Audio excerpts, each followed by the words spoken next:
Alors, imaginez un homme qui, armé de science, d'histoire, de linguistique, décide de s'attaquer à une idée ancrée depuis des siècles, celle d'un continent africain sans grande histoire. Cet homme, c'est Cheikh Anta Diop.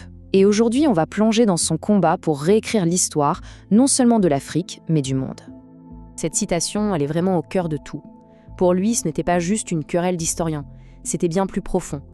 Il disait que priver un peuple de son histoire, c'est le priver de son âme, de sa capacité à se projeter dans l'avenir.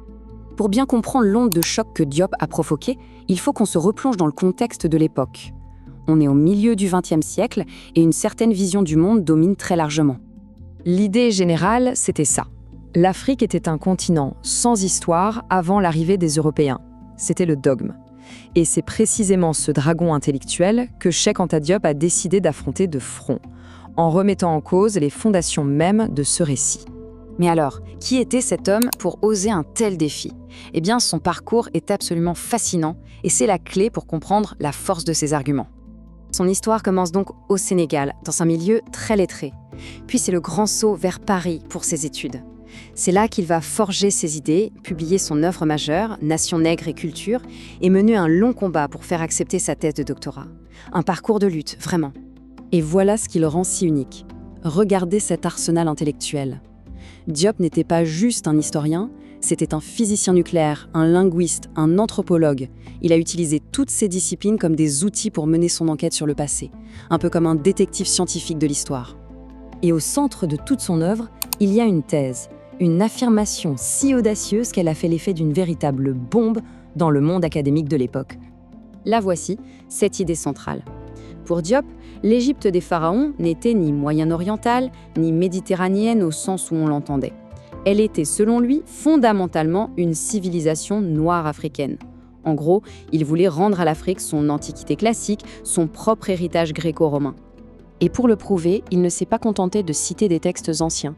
En tant que physicien, il a carrément proposé une méthode scientifique pour mesurer le taux de mélanine, le pigment de la peau, chez les momies.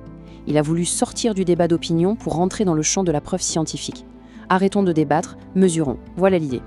L'autre pilier de son argumentation, c'était la langue. Pour lui, les mots sont comme des fossiles. Ils portent en eux l'histoire des peuples. Il était convaincu qu'on pouvait retrouver des traces directes de l'égyptien ancien dans de nombreuses langues parlées bien plus au sud, en Afrique de l'Ouest par exemple. Et ce tableau est un exemple parfait de sa méthode. Il prend un verbe tout simple, saisir, et il le compare. D'un côté l'égyptien ancien, puis le copte, et enfin le wolof, qui était sa propre langue. Et là, on voit des ressemblances dans la structure qui sont assez troublantes.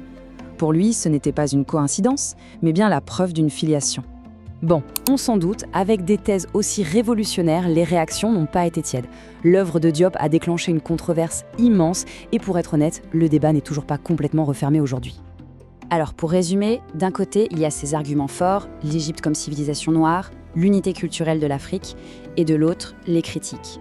On lui a reproché de tout voir à travers le prisme de l'Égypte, d'utiliser des concepts raciaux de son époque, et parfois d'avoir une approche plus idéologique que purement scientifique. Cette phrase résume parfaitement l'accueil de son travail. Cheikh Anta Diop, c'est une figure qui polarise. On l'adore ou on le déteste. Mais ce qui est sûr, c'est qu'il ne laisse personne indifférent. Il a forcé tout le monde à se positionner. Mais alors, au-delà des polémiques, qu'est-ce qui reste aujourd'hui de son œuvre ? Quel a été son impact durable ? En fait, il faut comprendre que son but ultime, ce n'était pas tant le passé que le futur.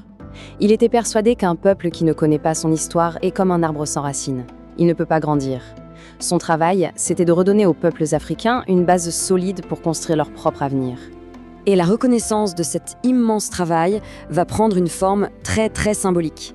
1 an à peine après sa mort, en 1987, quelque chose d'important se passe au Sénégal.